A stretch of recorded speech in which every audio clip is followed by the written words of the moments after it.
मंडळी, आपल्या देशातले लोक प्रचंड श्रद्धाळू आहेत. आपल्या आपल्या देवदेवतांवर आणि त्यांच्या दर्शन स्थळांवर प्रचंड श्रद्धा आहे. त्याच श्रद्धेपोटी आपण जेव्हा या देवांच्या मंदिरात दर्शनासाठी जातो, तेव्हा तिथल्या दानपेटीत आपल्या मर्जीप्रमाणे काही ना काही दान करतो. सहसा हे पैसे देवस्थानाच्या विकासासाठी किंवा काही धार्मिक कार्यांसाठी वापरले जातील अशी सर्वसाधारण अपेक्षा असते. परंतु अलीकडे घडलेल्या काही गैरव्यवहारांमुळे आपल्या या अपेक्षेवर प्रश्नचिन्ह निर्माण व्हायला लागले. आता काही दिवसांपूर्वी अयोध्येच्या राम मंदिरात जमा झालेल्या देणगीमध्ये मोठ्या प्रमाणावर चोरी झाल्याचं समोर आलं होतं. आणि आता आणखी एक मोठ्या हिंदू तीर्थक्षेत्रावर असेच गंभीर आरोप झालेले आहेत. देशातील सर्वात पवित्र मानल्या जाणाऱ्या 4 धामांपैकी एक असलेल्या बद्रीनाथ धामात भक्तांनी श्रद्धेने अर्पण केलेल्या देणगीमध्येही घोटाळा झाल्याचा संशय व्यक्त केला जातोय. या संपूर्ण प्रकरणामुळे उत्तराखंडपासून दिल्लीपर्यंत खळबळ उडाली आहे. तर मंडळी, आपण देवाला अर्पण करत असलेली देणगी सुरक्षित आहे का? बद्रीनाथचा हा देणगी घोटाळा नेमका काय आहे? आणि जर झाली असेल तर त्यामागे नेमकं कोण आहे, हे सगळं जाणून घेऊयात आजच्या व्हिडिओच्या माध्यमातून. नमस्कार, मी अक्षय आणि तुम्ही पाहताय विषयच भारी. मंडळी, देशभरातील लाखो भाविक दरवर्षी बद्रीनाथ धाम इथं दर्शनासाठी जातात. अनेक जण आपल्या श्रद्धेनुसार रोख रक्कम, दागिने किंवा इतर मौल्यवान वस्तू दानपेटीमध्ये टाकत असतात. ही रक्कम मंदिराच्या व्यवस्थापनासाठी आणि विविध धार्मिक कामांसाठी वापरली जाते. पण आता याच दानाच्या मोजणीत गैरव्यवहार झाल्याचा आरोप समोर आल्यानं अनेकांच्या भावना दुखावलेल्या आहेत. खरं तर मंडळी, या प्रकरणाची सुरुवात 3 जुलै रोजी झाली. भैरव सेना या हिंदुत्ववादी संघटनेनं मंदिरातील चढाव्याच्या मोजणीत गडबड होत असल्याची तक्रार केली. सुरुवातीला हा फक्त विषय सोशल मीडियावरती चर्चेमध्ये होता. मात्र तक्रार अधिकृतपणे दाखल होताच बद्रीनाथ केदारनाथ मंदिर समितीनं तातडीनं चौकशीचे आदेश दिले. ही चौकशी सुरू होताच मंदिराला मिळालेल्या देणग्या हाताळताना आणि त्यांचा हिशोब ठेवण्यात मोठ्या प्रमाणावर अनियमितता आणि गैरव्यवहार झाल्याचं उघड झालं.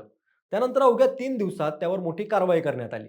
मंदिर ट्रस्टनं मंदिर समितीच्या अध्यक्षांचे खासगी सचिव प्रमोद नोटियाल यांना या प्रकरणी थेट निलंबित करण्यात आलं आणि त्यांच्यावर एफ-आय-आर सुद्धा दाखल करण्यात आला. मंदिर समितीचे मुख्य कार्यकारी अधिकारी सोहन सिंग रांगड यांनी दिलेल्या माहितीनुसार या प्रकरणाचा सुगावा लागताच 3 जुलै रोजी नोटियाल यांना कारणे दाखवा नोटीस बजावण्यात आली होती. मात्र त्यांनी या नोटीसला दिलेलं उत्तर अत्यंत संशयास्पद वाटल्यानं समितीनं त्यांच्यावर कडक कायदेशीर कारवाई करण्याचा निर्णय घेतला. त्यासोबतच मंदिर समिती आता या प्रकरणाच्या मुळाशी जाऊन आणखी कुणी यात सहभागी आहे का याचा शोध घेते. सुरुवातीच्या चौकशीमध्ये आरोप प्रथमदर्शनी योग्य असल्याचं दिसून आल्यामुळं ही कारवाई करण्यात आल्याचं सांगण्यात आलं. मात्र इथं असा प्रश्न निर्माण होतोय की थेट निलंबनाची वेळ का आली? तर मंदिर समितीच्या अध्यक्षांनी स्पष्ट केलं की चौकशीवर कोणताही परिणाम होऊ नये, पुरावे किंवा नोंदींमध्ये छेडछाड होऊ नये म्हणून प्रमोद नोटियाल यांना निलंबित करण्यात आले. त्यांना सध्या जोशीमठ येथील मंदिर समितीच्या कार्यालयाशी संलग्न करण्यात आले. विशेष म्हणजे प्रमोद नोटियाल हे मागील 3 अध्यक्षांच्या कार्यकाळापासून मंदिर समितीमध्ये कार्यरत होते. प्रमोद नोटियाल हे फक्त अध्यक्षांचे खासगी सचिव नव्हते, तर चढावा मोजणाऱ्या थाळी भेट गणना समितीचे सदस्य आणि प्रोटोकॉल अधिकारी होते. त्यामुळं त्यांच्यावर झालेल्या कारवाईमुळे या प्रकरणाला अधिकच गंभीर वळण मिळालं. सुरुवातीला मंदिर समितीचे सीईओ सोहन सिंह यांनी सांगितलं की सीसीटीव्ही फुटेजमध्ये स्पष्टपणे काही संशयास्पद दिसत नाही, पण तक्रार गंभीर असल्यानं चौकशी सुरू ठेवण्यात आली आहे. यानंतर उत्तराखंडचे मुख्यमंत्री पुष्कर सिंह धामी यांनीही या प्रकरणाची गंभीर दखल घेतली. त्यांनी गढवाल विभागाच्या आयुक्तांच्या अध्यक्षतेखाली स्वतंत्र उच्चस्तरीय चौकशी समिती स्थापन करण्याचे आदेश दिले. या समितीचं नेतृत्व गढवाल विभागाचे आयुक्त आनंद स्वरूप करणार आहेत असं त्यांनी डिक्लेअर केलं. त्यांच्यासोबतच राष्ट्रीय आरोग्य अभियानाचे व्यवस्थापकीय संचालक संदीप तिवारी आणि आरोग्य विभागाचे वित्त संचालक जगत सिंह चौहान यांचाही समावेश आहे. या समितीला संपूर्ण प्रकरणाचा तपास करून अवघ्या 15 दिवसात सरकारला अहवाल सादर करण्याचे आदेश देण्यात आलेले आहेत. गरज भासल्यास ही समिती कोणत्या अधिकाऱ्याची किंवा तज्ज्ञांची मदत घेऊ शकते.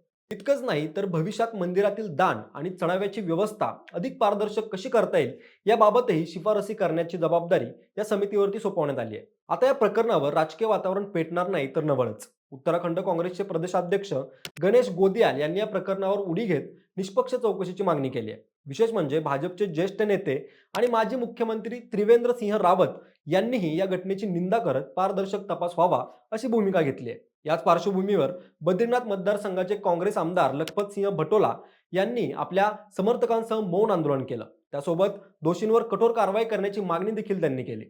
मंडळी, श्रद्धा ही करोडो लोकांच्या विश्वासाचा भाग असते. मंदिरामध्ये दिलेला प्रत्येक रुपया हा भक्त देवावर ठेवत असलेल्या विश्वासाचं प्रतीक असतो. राम मंदिरात झालेल्या घोटाळ्याचं प्रकरण ताजं असतानाच हे प्रकरण चर्चेत आल्यानं देशभरात कुजबूज सुरू झाले. त्यामुळं या प्रकरणाचा निष्पक्ष आणि पारदर्शक तपास होणं अत्यंत महत्त्वाचं आहे.